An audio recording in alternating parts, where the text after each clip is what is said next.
Your top stories this evening, sponsored by Courts Bringing Value Home. Friends of Fallout, U.S. indictment followed. GHK LALL suggests Mohammed should let the cat out of the bag. Dr. France now realizes that he who pays the piper plays the tune as the relationship between WIN and ANUG sours. International Business Conference 2025 opens at the Georgetown Marriott. ANSA MCAL given green light to construct mall on historic CHATEAU MARGOT chimney site. And in sport, Top Ranking produced a $1 million run in the feature event of the DEMERARA Turf Club organized horse race meet over the weekend. HGP Nightly News begins now.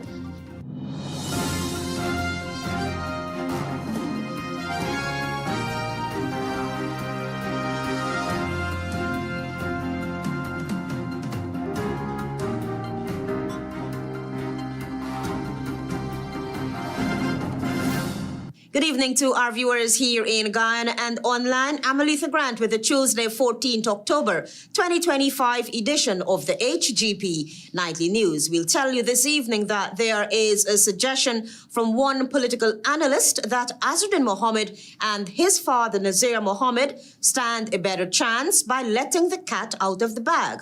You'll have more details from Travis Chase.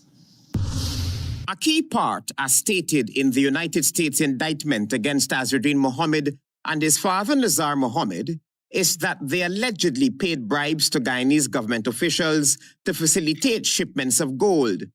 Political analyst and former chairman of the Guyana Gold Board, GHK LALL, posited that such allegations are nothing to smile about.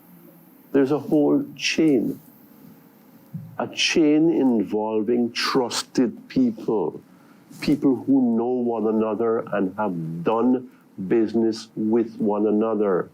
The U.S. accuses the Mohammeds of reusing empty boxes with intact Guyana Revenue Authority and Guyana Gold Board seals for shipments of gold to make it appear as though they had paid Guyanese taxes and royalties on the shipments of gold. There is a clique here, political, governmental,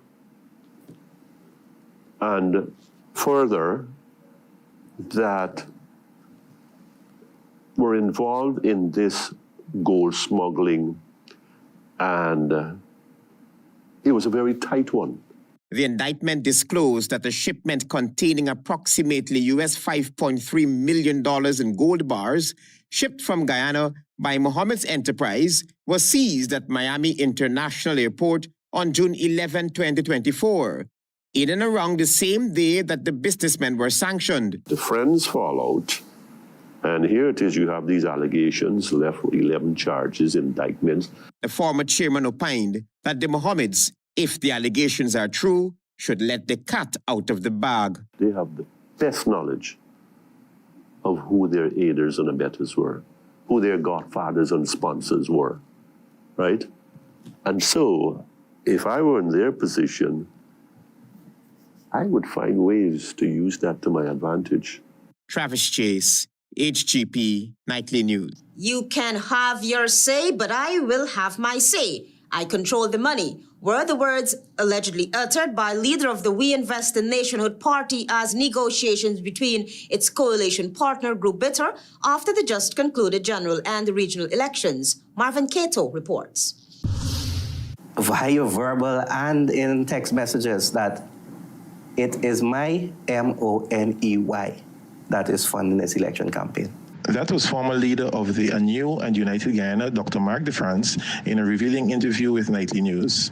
Dr. Defrance said that was among the contributing factors which led to a breakdown in trust between the two parties. Defrance believes the leader of the We Invest in Nationhood WIN party is not matured enough to take constructive criticism. There were some minor disagreements between myself and the WIN leader, in particular in the run-up to the elections. And even before elections, I was more or less shunted aside because of certain disagreements. The fallout led to ANUG being clearly sidelined, with none of its members included on the WIN party's parliamentary slate. People don't want to face the facts, nor listen to advice, which I consider good advice coming from someone who's had experience in an election cycle. Dr. Defrance, though speaking candidly, said he was fully aware that going into collaboration with the WIN party, there were going to be disagreements. But several members saw the benefits of such a relationship at that time, since a voice in Parliament was critically important. They were eventually denied that voice heading into the 12th Parliament. He was, however, cognizant of the fact that his relationship to the country's sitting vice president could cause some discomfort for WIN's party leader. And the entire Guyana knows I am the brother of the mother of two of MARRIOTT's kids. So yes, I am viewed as someone who probably have the PPP at heart a bit. Notwithstanding that, Dr. Defrance believed that him looking to team up and putting together a document to that effect that both leaders agreed to should have been enough evidence to assuage any fears of him turning his head the other way. Marvin CHATEAU reporting for HGP Nightly News. The third edition of the International Business Conference, IBC, opened at the Guyana MARRIOTT Hotel in Kingston on Tuesday afternoon. The conference brings together accomplished members of the business community, locally, regionally, and internationally. Antonio Day reports. Chairman of the Suriname-Ghana Chamber of Commerce, Dr. Vishnu Durga, while addressing the opening of the International Business Conference, IBC, reminded that the main thrust of the conference is to bridge the divide between local, regional, and international businesses. Dr. Durga highlighted Ghana's economic trajectory and urged those present to not forfeit investment opportunities, stressing the IBC themes, bridging businesses for regional prosperity. As chair of the Suriname-Guyana Chamber of Commerce and host of the International Business Conference, it is an honor to open this third edition. The IBC was born from a very simple premise, but with a serious intent: shorten the distance between an introduction and a deal. The chairman of the Suriname-Ghana Chamber of Commerce also acknowledged Her Excellency Lizelle Blankendal, Surinamese ambassador to Ghana, for exemplary efforts in promoting trade and commerce relations between the two countries. Guest speaker, Mr. Kaplan Mowbray, in his masterclass and motivational speech on leading a successful business, noted the importance of celebrating your wins as well as your losses. Be grateful for your losses, because guess what? Your gratitude shapes your attitude. And your attitude creates your altitude. Mowbray, in stressing the importance of being competitive in the market, said, great brands have standards. That standard that shapes investment, trust, and opportunity. Growth is not a post, it is a promise. And every business here has a chance to be a reward, not just available. His presentation encouraged the business community to embrace collaboration, purpose, and the mindset of possibility in driving sustainable growth. Significance is just a celebration of what you told yourself you will accomplish. So if you're going to be significant, tell yourself what you're going to accomplish before you accomplish it. So when you accomplish it, he concluded that in order to be successful and significant in the business landscape, commitment and discipline is necessary. Meanwhile, there was a panel discussion on strategic partnerships for regional development between Ghana, Suriname, Mexico, India, Canada, and further afield. The panel discussion was moderated by Surinamese ambassador to Guyana, Her Excellency Lizelle Blankendal, with featured panelists Dr. Amit Telang, High Commissioner of India to Guyana, Her Excellency Jane Miller, British High Commissioner to Guyana, His Excellency Sebastian Segon, High Commissioner of Canada to Guyana, and His Excellency Mauricio Vizcano Crespo, Ambassador of Mexico to Guyana. The panelists discussed their continuing intentions to develop areas such as renewable energy, health, science and technology, tourism, and commerce. High Commissioner Segon noted that the importance of cross-border integration, which serves as a mechanism of bolstering foreign relations and regional market stability. The International Business Conference serves as a hub and catalyst of locking in investment opportunities between local, regional, and international counterparts, while bridging the gap between local and international markets with the aim of enhancing relations in areas such as trade and commerce. The ongoing conference will culminate on Thursday, October 16.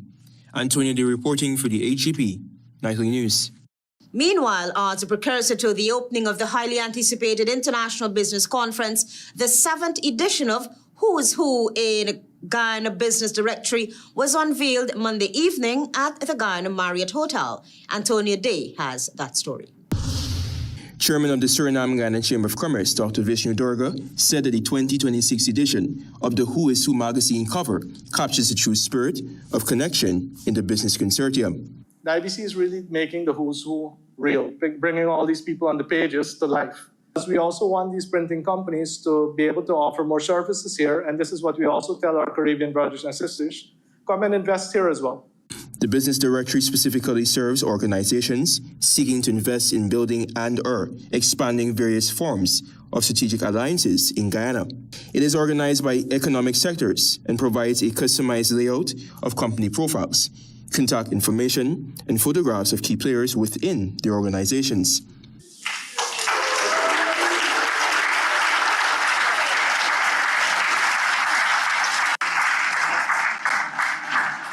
United Kingdom High Commissioner to Guyana, Jane Miller, urged businesses present to use this as a means of networking to their advantage. It's your responsibility, and I think if you want to make your business do well, my first good piece of advice is to market yourself and to reach out to the international community. Building your capacity. Guyana is growing incredibly fast. And the way in which you build your capacity, not just in numbers, but in skills. Her Excellency Miller also had this little advice for attending enterprises. Always better to under-promise and over-deliver. So build your capacity and don't oversell yourself. Also delivering remarks was Minister of Tourism, Industry and Commerce, Susan Rodriguez, who emphasized that Who's Who Directory continues to prove its value to the business community. This directory proves its immense value. It is a repository of information, a comprehensive snapshot of our business landscape, capturing the diverse range of companies, services and industries that drive Guyana's growth. Also in attendance was Peter Ramsroop, Chief Investment Officer and CEO of the Guyana Office for Foreign and Local Investments, GoInvest. Antonio Day reporting for the HGP Nightly News. Join us after the break. We have more news for you.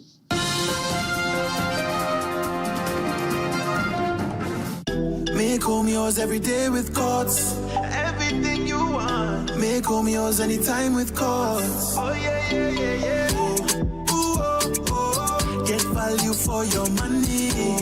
Ooh, oh, oh. Courts have the best quality. Home is what you make it. Best prices and good credit. Oh, Courts have it all. Oh yeah. Home is what you make it. Top brands, you're sure to get it all. Courts have it all.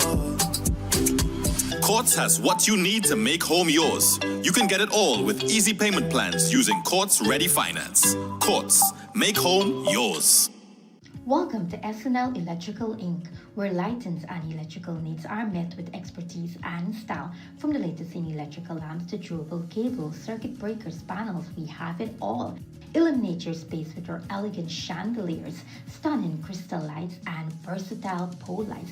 Looking to upgrade your comfort? Explore top-of-the-line AC units and our diverse selections of stylish styles. Visit us at 170-180 Thomas Street, Kitty, Georgetown. Discover a solution that not only lights up your world but transforms it. Call us on telephone number 226-3018 or 223-1634. SNL Electrical Inc., powering your life with elegance, quality, and care.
right of way. Like you're saying, let the sunshine stretch your legs. Sunshine? Look, forget I ask. You know you're not supposed to be on the right of way, Granny. But I am digging, building, burning, or planting. No horsing wrong, no horse riding, or nothing for doing horses. But sunshine? But you and sunshine get out the right of way. Sunshine, let me do that. Good.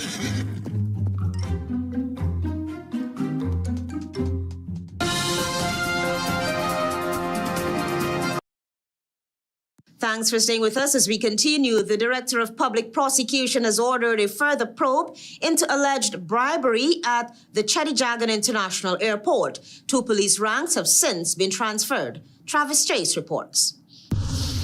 The Director of Public Prosecutions has advised that further investigations be conducted into allegations of bribery involving 2 police officers stationed at the CHATEAU International Airport. The matter stems from a report that on September 27, 2025, an inspector and a junior rank of the Guyana Police Force's narcotics branch allegedly accepted money from a female passenger to allow her to travel with frozen food items. The complaint was investigated by the Office of Professional Responsibility, which compiled the file and submitted it to the DPP for legal advice. Following the review, the DPP has recommended additional inquiries, which are currently on the way. Both officers have since been transferred from the CGIA to the Tactical Services Unit pending the outcome of the investigation. On September 28th, the Guyana Police Force publicly acknowledged the allegation, stating that CCTV footage and other supporting evidence indicate that money was solicited from the passenger to release her items. In response to the incident, the government of Guyana has mandated that all law enforcement officers operating at ports of entry, whether airports or border points, must wear body cameras to improve transparency and accountability. The force reiterated its stance on corruption, stating, quote, "The GPF has zero tolerance for corruption. Any officer found guilty of extortion or bribery will face the full force of the law." Authorities are also reminding the public that no payment is required to clear lawful items through CGIA or any other port of entry.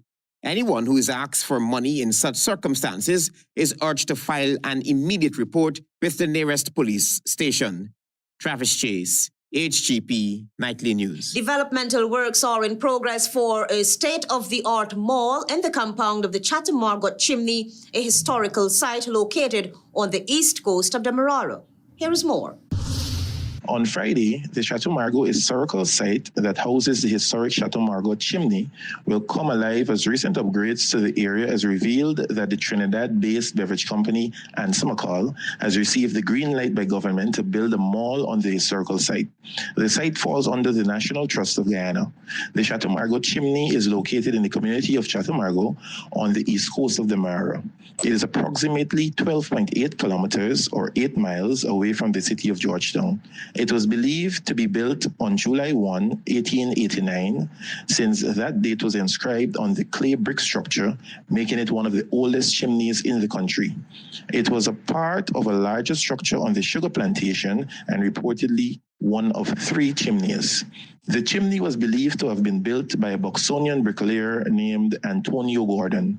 The edifice, while functioning as a chimney, also served as a beacon for incoming ships heading to Georgetown due to its height. The British government during the 20th century bought the chimney since it considered the structure to be of importance to the country. It was later handed over to the government of Guyana when the country gained its independence in 1966. Today, the red clay brick chimney represents a part of Guyana's tangible cultural heritage. The transformation of the historical site is a testament to the changing landscape of Guyana since its newfound oil wealth in 2015. The modern facility that will be constructed by MCAL at this site will give the area a modern touch. However, the deal seems to have been sown in secrecy. There was no formal announcement of construction at the site. One only saw works taking place while passing. No sign of the deal signed, and the question that lingers is, was the land sold to the beverage giant? Does MCAL bear responsibility of upkeeping the site and facilitating strengthening works at this national site? Has the structure been cleared to withstand the shocks from pending construction? These are among glaring questions that are yet unanswered. The chimney is more than 100 years old. Hence, health and safety are among the challenges, although construction is already ongoing at the site. All calls to the Minister of Culture, a representative from ANSA MCAL, and the National Trust of Guyana went unanswered. However, Minister within the Culture Ministry, Stephen Jacobs, promised to return a call, but up to press time, that was not forthcoming. Marvin CHATEAU reporting for HGP Nightly News. Following final reviews of the Field Development Plan and Environmental Impact Assessment EIA, ExxonMobil Guyana Limited's 7th project, Hammerhead, has finally received the green light. It was related by the oil giant's local president, Alistair Rotteledge. Antonia Day is on that story. We went through the final reviews of the Field Development Plan and finalized a production license with the Ministry of Natural Resource. So delighted to announce that that project is moving forward now. It's another almost $7 billion investment in the country. That was Alistair Rotteledge, president of ExxonMobil Guyana Limited, during a press conference on Monday at the company's new headquarters located in Ogle, East Coast Demerara. ExxonMobil has made a final investment decision for the Hammerhead development offshore Guyana after receiving the required regulatory approvals. Hammerhead, the 7th project on the Sabo block, is anticipated to come online in 2029. The development will utilize a floating production storage and offloading FPSO vessel with a capacity to produce approximately 150,000 barrels of oil per day, with the $6.8 billion Hammerhead project utilizing 18 production and injection wells. The ExxonMobil Guyana Limited president also provided some updates on the long-tail project. We're in the environmental permitting process. The environmental impact assessment is underway, having earlier this year concluded the early consultation process on what should be covered by the EIA. According to Rutledge, when consultations on the environmental impact assessment is concluded, hopefully by 2026, studies on the company's 8th project will be finalized and a field development plan is expected to be delivered to the government. Notably, Warrell and Whiptail, the 5th and 6th project, which were questionable by nature, are now progressing, the oil company's head informed journalists. Antonio Day reporting for the HGP Nightly News. The Guyana Civil Aviation Authority has taken another major step toward digital transformation with the launch of its new e-service aircraft landing permit portal. The move is expected to enhance efficiency, accessibility, and service delivery within the aviation sector. Details from Tiana Cole. The Guyana Civil Aviation Authority, GCAA, on Monday officially launched its e-services aircraft landing permit portal, a milestone achievement that underscores its ongoing commitment to modernizing public service delivery. The launch resulted from months of collaboration between the GCAA and the National Data Management Authority, NDMA, and form parts of a wider electronic data management system, EDMS project, which began in 2024 with strong government support.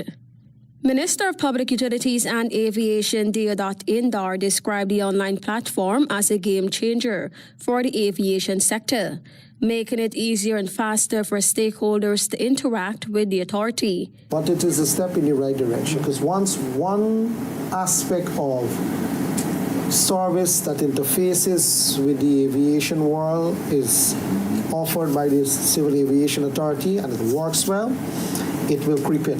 The rest of service will creep in. Minister Indar further explained that the EDMS project includes several modules designed to fully digitize the authority's operation. Update our aviation, our principal legislation, just to make sure that all of the things that a modern world and a modern aviation sector would have in place.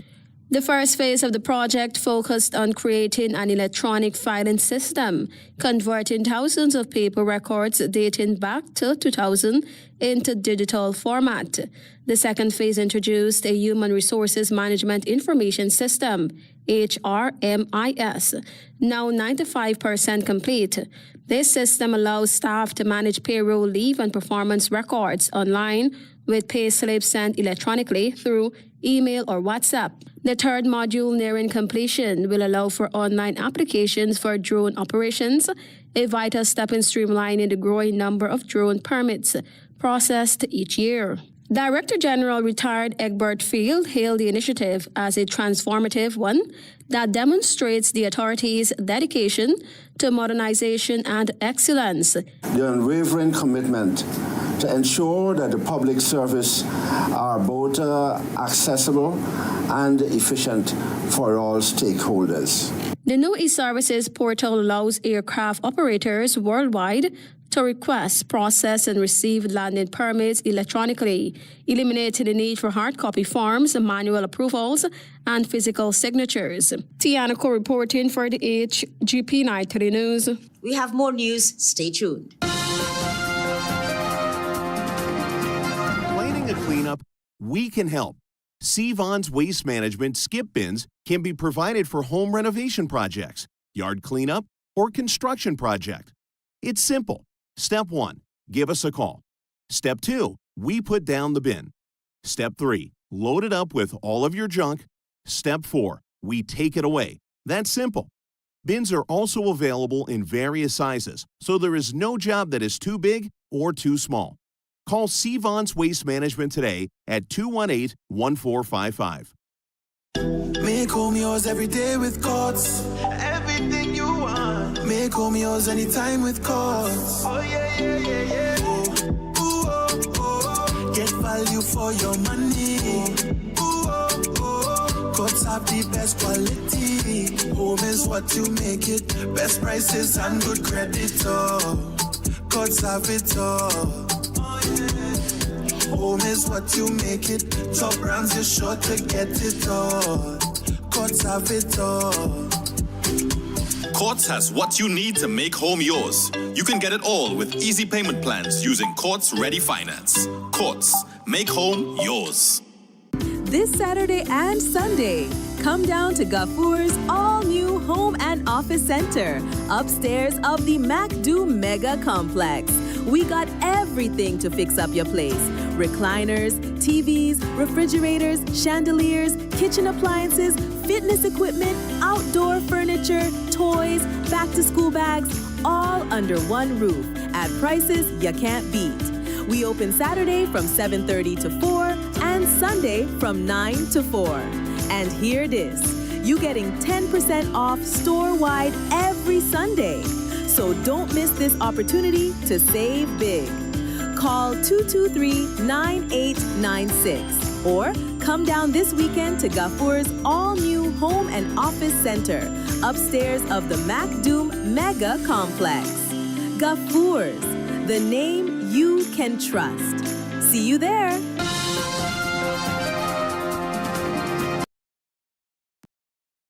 HGP Nightly News. The Ministry of Housing is taking firm action to remove squatters occupying lands within the flight path of the Eugene F. Correa International Airport, citing serious safety risks. Tiana Cole filed that report. The Ministry of Housing, through the Central Housing and Planning Authority, CHMPA, has intensified efforts to remove illegal occupants from the Commons Park Reserve, an area located directly within the flight path of the Eugene F. Correa International Airport. Minister of Housing Colin Crowell, in a telephone interview on Tuesday, said the ministry is taking aggressive action against squatters who were already identified for relocation. He disclosed that there are currently about 8 structures on the reserve. They know that they're squatting on a portion of land that is a reserve, and more so it's directly very close to where the Ogle Airport is, and obviously they know that it's something wrong there they're doing. Minister Crowell emphasized that despite earlier non-compliance, several squatters have since responded positively. Some have been allocated new lands and are engaging with the ministry to complete the relocation process. Today that came in to engage as a result of the notice that we would have provided to them. I think close to 30 came in today to engage the ministry. And this will be an ongoing process. He noted that those who continue to defy relocation notices will face enforcement action once all necessary procedures are followed. We're compliant, we know certain things, we try to help them. If we later on, like even when we want help for move. On Monday, Minister Crone and the team visited the area and reaffirmed that Commons Park falls within a strict zero-tolerance squatting zone. He highlighted that illegal occupants poses risk to both aviation safety and the lives of the squatters themselves. Formal removal notices have been served, and those who continue to occupy the land or refuse to cooperate will face immediate enforcement. Tiana Ko reporting for the HGP Nightly News. The Carbon Examinations Council, CXC, has raised an alarm on the use of artificial intelligence in classrooms. The regional examining body on a recent visit to Guyana engaged educators, students, and policymakers to promote responsible and ethical use of AI in education assessments. Jada June is on that story. The Caribbean Examination Council, CXC, continued its regional engagement series in Guyana from October 8th to 11th, where more than 300 educators, students, employers, and other stakeholders participated in discussions on the standards and guidelines for the use of artificial intelligence in education assessment. According to the CXC Registrar and CEO, Dr. Wayne Wesley, the sessions are aimed to encourage responsible and ethical integration of AI across the region's educational systems. During the courtesy call on Minister of Education Sonia Parag and her senior leadership team, Dr. Wesley provided updates on CXC's ongoing transformational initiatives related to AI, as well as other innovations including the Caribbean Targeted Education Certificate and the modularized qualification designed to expand access to certification for out-of-school youth, part-time students, and adult learners. In response, Minister Parag reaffirmed that the ministry's commitment to improving students' performance through a digital school initiative aimed at creating a more engaging and technology-enabled learning environment. She welcomed CXC innovations, noting that they align closely with the ministry's strategic policy objectives. Dr. Wesley also underscored CSEC's efforts to align its programs with the educational policy goals of its member states. Meanwhile, CSEC's Director of Operations, Dr. Nicole Manning, who has been spearheading the AI initiative, expressed gratitude for the strong regional response to the stakeholder sessions. The Regional Stakeholder Series, which began in mid-September in Barbados and has already reached Jamaica, Trinidad and Tobago, and the OECS, will conclude with an online webinar on October 17th. Looking ahead, CXC will host a regional educational conference in Jamaica from October 28th to 30th, in collaboration with the Ministry of Education, Youth, Skills, and Information. The event themed, and I quote, "Navigating the Digital Age, Rethinking Teaching, Learning and Assessment," close quote, is expected to bring together top Caribbean educators to discuss the strategies for advancing the region's education transformation agenda. Jada Drew reported for HGP Nightly News.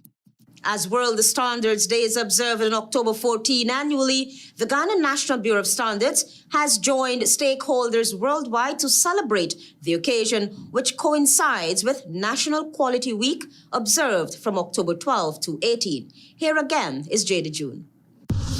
Under the global theme, and I quote, "A shared vision for a better world, spotlight on Sustainable Development Goal 17, close quote, the Guyana National Bureau of Standards, GNBS, is highlighting the importance of collaboration and partnership in advancing quality and standards across all sectors. Executive Director of the GNBS in Observance expressed gratitude to his partners and stakeholders who have embraced standards as a tool for enhancing the quality and competitiveness of their business, products, and services. We're humbled and grateful for the opportunity to serve those who embrace standards to realize the full potential of their businesses, products, and services. The Bureau emphasized that Sustainable Development Goal 17 reminds the world that progress towards achieving the United Nations 2030 agenda depends on strong partnership. GNBS says it takes great pride in the strategic relationships that has built to promise standards and strengthen a culture of quality in Guyana. As 2030 approaches, SDG 17 reminds us that progress depends on strong partnerships to achieve all other sustainable development goals. These partnerships, supported by the Government of Guyana, the business community, industry associations, and regulatory agencies, have been instrumental in advancing standards development and driving national economic growth. Through collaboration, GMBS continues to develop and implement standards that improve product safety, promote innovation, and enhance market access for Guyanese goods and services. The Bureau also acknowledged government's continued policy support and integration of standards into national development strategies, which have helped strengthen the country's national quality infrastructure. Together, these efforts foster innovation, improve market access for Guyanese products and services, promote sustainable production, and contribute to the diversification and resilience of our economy. Internationally, GNBS has signed the Memoranda of Understanding with several leading standards organizations and continues to engage with measurements institutes and quality-focused partners around the world.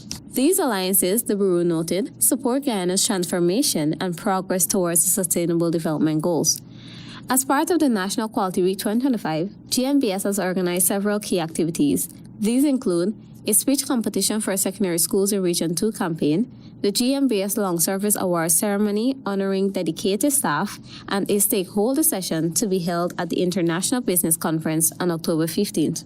Jada Drew reporting for HGP Nightly News. Stay tuned for regional news.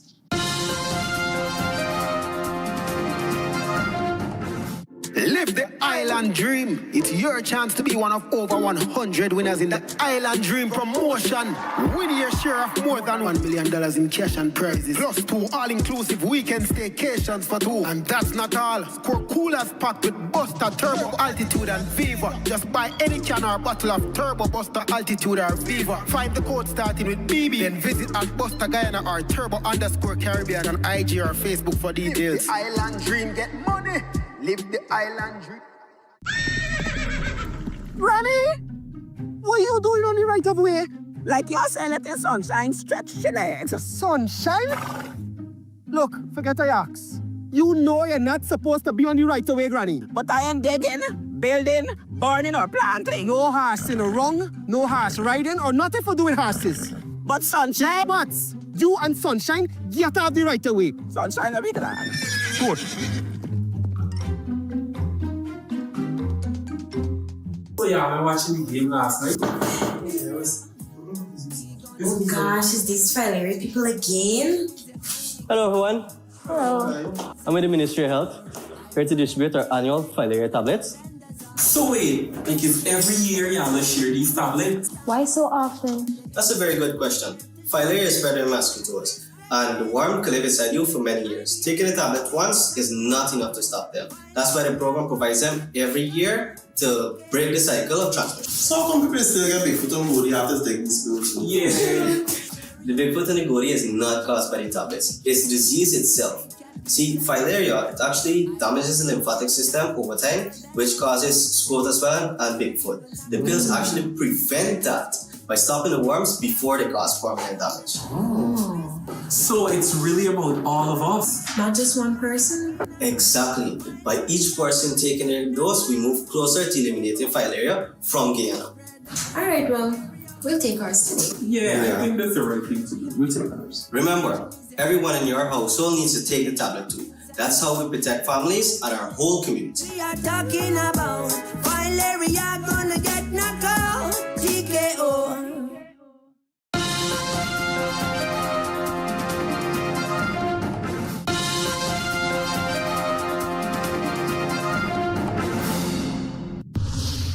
Good evening and welcome to Tuesday's edition of the Regional News.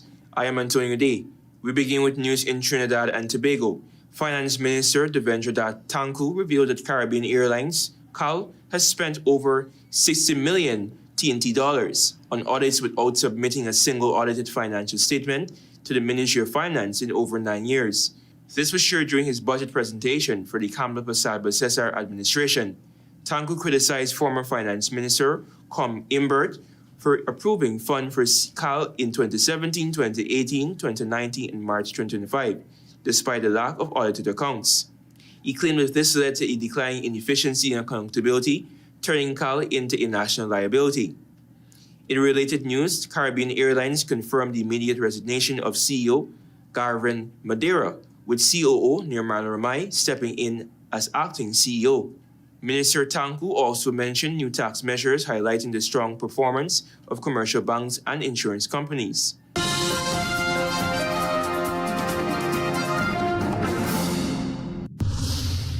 Turning attention to news in Grenada, Grenada's former Minister of Foreign Affairs, Peter David, has urged Grenadians to reject a U.S. request to place military assets in the country, warning it could destabilize the southern Caribbean. He emphasized that any action should prioritize diplomacy and regional cooperation, especially amidst rising tensions and drug trafficking concerns. In a statement, David noted that while Grenada values its relationships with the U.S. and Venezuela, unilateral military action could escalate tensions. He reiterated Grenada's commitment to non-interference and dialogue, advocating for a peaceful resolution. David called for national unity, urging Grenadians to come together for the sake of sovereignty and dignity, rather than allowing partisan divisions.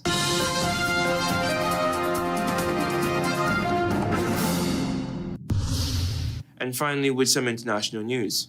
Hamas fighters tightened their grip in Gaza on Tuesday after carrying out public executions defying Israel's assertion that war cannot end on the U.S. President Donald Trump's plan until the militants are disarmed.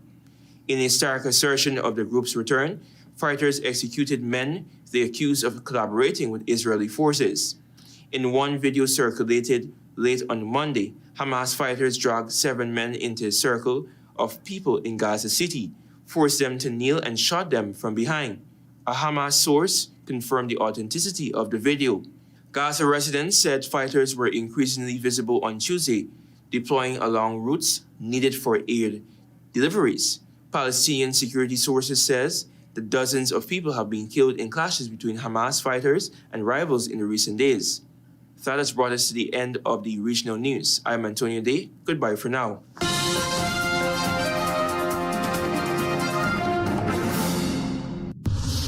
Let's now join Delwyn Neblet for HGP's Sports Pulse.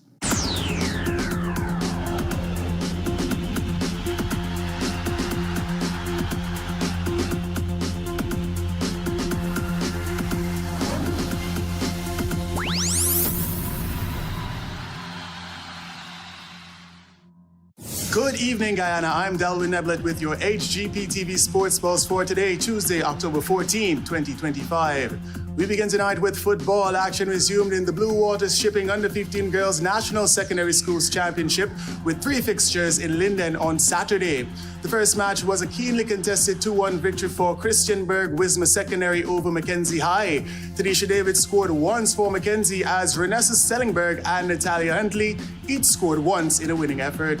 In the second match, Mackenzie High would bounce back to secure a 1-0 victory over Dora Secondary as Shania Gray produced the important strike. The final match was a neck-and-neck contest as Christianberg Wisma Secondary and Dora Secondary battled to a 1-1 draw, with goals coming in favor of Christianberg's Renessa Stellenberg and Dora's Acalia George. The final 4 teams, President's College, Anai Secondary, Bushlot Secondary, and the Christianberg Wisma Secondary, have now officially booked their places, even as the last 2 days of round of 16 action is set to conclude on October 18 in Essequibo and October 19 in Providence. Moving into basketball, Guyana will tip off their campaign for regional supremacy in the FIBA Women's Caribbean Championship against the Bahamas on November 12 at the Cliff Anderson Sports Hall. The tournament scheduled for November 12 to 16 will feature 5 teams, the Bahamas, Jamaica, Suriname, the Virgin Islands, and the host Guyana, all vying for 3 coveted spots at the 2026 Central Basket Women's Championship. The championship will be played in a round-robin format, with each team facing every other once.